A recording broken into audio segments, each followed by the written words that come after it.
Des images macabres circulent au quotidien sur les réseaux sociaux et font état de crimes rituels, de sacrifices humains au profit d'un fétiche.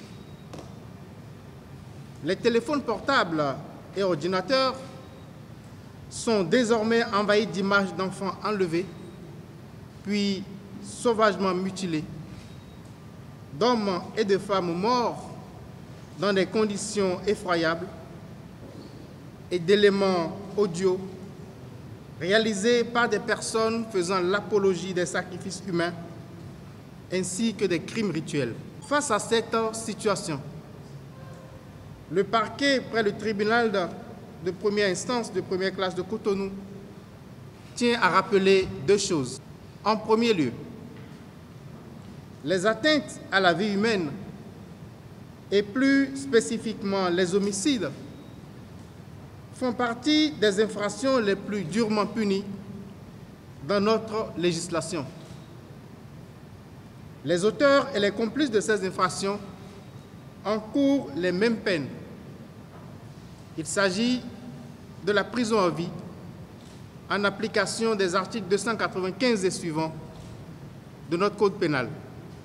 Est qualifiée de complice toute personne qui, par aide, assistance, moyens fournis ou instructions données, facilite la commission d'une infraction. Le parquet poursuivra avec la même fermeté aussi bien les praticiens qui initient des jeunes avides d'argent à ce type de rite que les adeptes de ces cultes.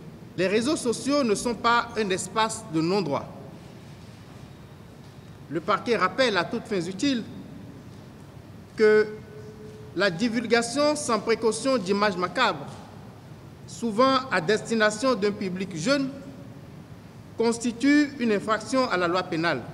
La publication, la diffusion ou la reproduction par quelque moyen que ce soit de nouvelles fausses, de pièces fabriquées, falsifiées ou mensongèrement attribuées à des tiers, lorsque, faite de mauvaise foi, elle aura troublé l'ordre public ou aura été susceptible de la troubler ou aura incité à la haine entre citoyens, est punie de peine d'emprisonnement et d'amende.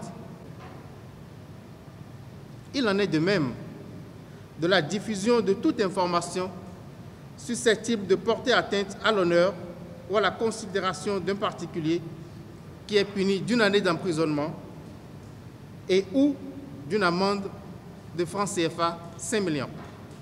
Il existe aujourd'hui des moyens technologiques pour retrouver les auteurs des messages postés sur les réseaux sociaux. La poursuite sera dirigée non seulement contre ces auteurs, mais aussi contre toute personne relayant les fausses informations.